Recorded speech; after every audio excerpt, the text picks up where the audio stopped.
warahmatullahi wabarakatuh. Izin memperkenalkan diri, nama saya Alia Mersinta Silpiani dari Prodi Ekonomi Syariah kelas A dengan NPM 2451010006. Di sini saya ingin menjelaskan pemikiran ekonomi peradaban Islam abad 1 sampai ke-15 Masehi. Yang pertama yaitu abad ke-1 Hijriyah atau 622 sampai 719 Masehi. Konteksnya pada abad 1 adalah masa Khulafaur Rasyidin dan awal Bani Umayyah. Tokohnya itu ada Umar bin Khattab, Umar bin Abdul Aziz, Said bin Al-Musayyib. Nah, kebijakan dan pemikiran ekonominya itu yaitu pembentukan Baitul Mal atau kas negara, dan sistem kharaj dan jizyah, pajak tanah dan non-muslim, distribusi zakat secara merata, kemiskinan, dan larangan penimbunan harta kan ciri utama fondasi sistem keuangan Islam yang adil. Lanjut abad kedua Hijriyah 719 sampai 816 Masehi. Konteks dalam abad ini yaitu transisi Umayyah ke Abbasiyah dan kodifikasi fikih. Tokohnya itu ada Imam Abu Hanifah, Abu Yusuf, Imam Malik. Nah, pemikiran ekonominya itu adalah lahirnya fikih muamalah atau kontrak jual beli pajak dan zakat. Abu Yusuf, Kitab Al-Horoj, teori pajak dan keadilan fiskal.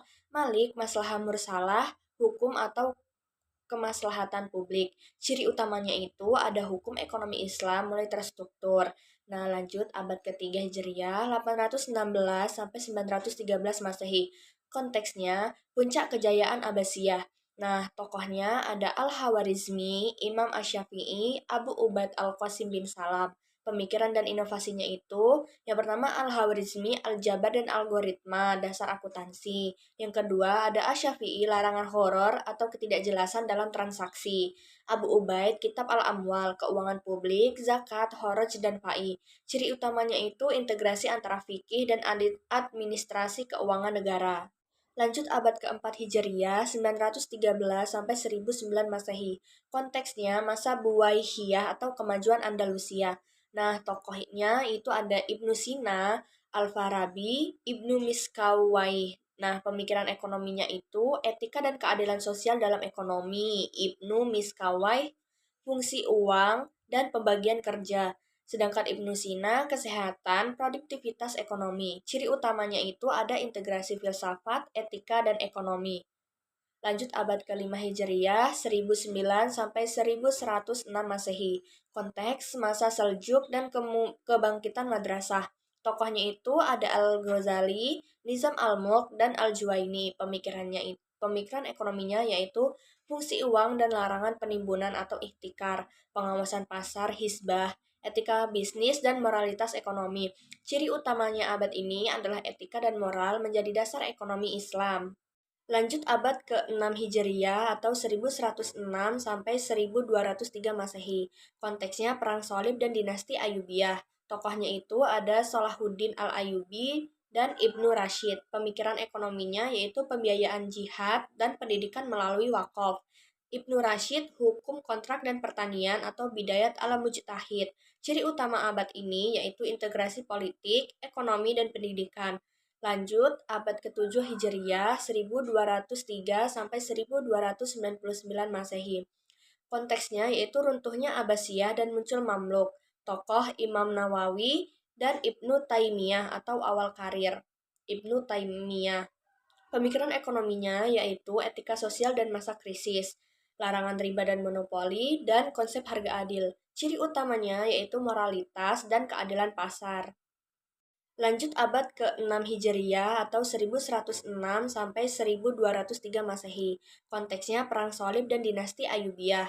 Tokohnya itu ada Salahuddin Al-Ayyubi dan Ibnu Rashid. Pemikiran ekonominya yaitu pembiayaan jihad dan pendidikan melalui wakaf.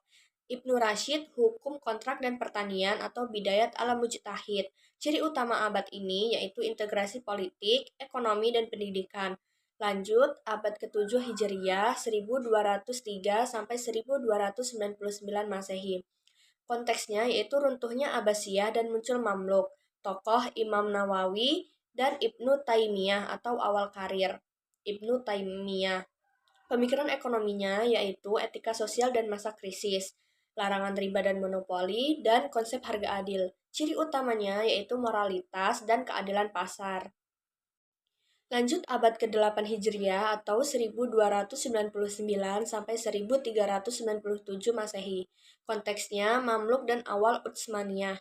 Tokohnya itu ada Ibnu Khaldun, Ibnu Taimiyah, Ibnu Qayyim. Pemikiran ekonominya itu Ibnu Khaldun, teori nilai kerja dan pajak optimal atau al-muqaddimah. Yang kedua Ibnu Taimiyah, harga adil dan regulasi pasar atau al-hisbah fi al-Islam. Yang ketiga, Ibnu Qayyim, keadilan dan kemaslahatan umum. Ciri utama abad ini adalah lahirnya ekonomi sosial politik Islam. Lanjut abad ke-9 Hijriah atau 1397 Masehi sampai 1495 Masehi. Konteksnya Utsmaniyah mulai kuat. Tokohnya itu ada Sultan Mehmed II dan Al-Makrizi. Pemikiran ekonominya yaitu Al-Mehmed II, kanun name, hukum pajak dan perdagangan. Al-Makrizi yaitu analisis inflasi dan nilai mata uang. Ciri utama abad ini adalah fokus pada stabilitas fiskal dan moneter. Lanjut abad ke-10 Hijriah atau 1495 sampai 1591 Masehi. Konteksnya puncak ketiga kekaisaran yaitu Utsmaniyah, Safawiyah, dan Mughal. Tokohnya itu ada Sulaiman Al-Kanuni, Jalaluddin Asyuyuti, dan Kinalizadeh Ali Celebi. Pemikiran ekonominya itu pengaturan hukum ekonomi dan perdagangan, ada etika administrasi dan keadilan sosial. Ciri utamanya yaitu kelembagaan hukum ekonomi. Lanjut abad ke-11 sampai 12 Hijriah. 1991 sampai 1785 Masehi. Konteksnya stagnasi Utsmaniyah dan gerakan reformasi. Tokohnya itu ada Syekh Ahmad Sirhindi, Muhammad bin Abdul Wahhab. Pemikiran ekonominya itu penegakan larangan riba dan syirik dalam ekonomi. Dasar sistem ekonomi syariah modern atau Saudi. Ciri utamanya itu ada purifikasi ekonomi Islam. Lanjut abad ke-13 sampai 14 Hijriah atau 1785 sampai 1980 Masehi. Konteks kolonialisme dan kebangkitan modern. Tokohnya itu ada Muhammad Ali Pasha, Muhammad Abduh, Maududi, Iqbal, dan pemikiran ekonominya itu ada industrialisasi dan monopoli negara, ijtihad ekonomi modern atau bank, zakat, dan asuransi, dan sistem ekonomi Islam tanpa riba. Ciri utama abad ini adalah reformasi dan modernisasi ekonomi Islam. Lanjut yang terakhir yaitu abad ke-15 Hijriah atau 1980 Masehi sampai sekarang.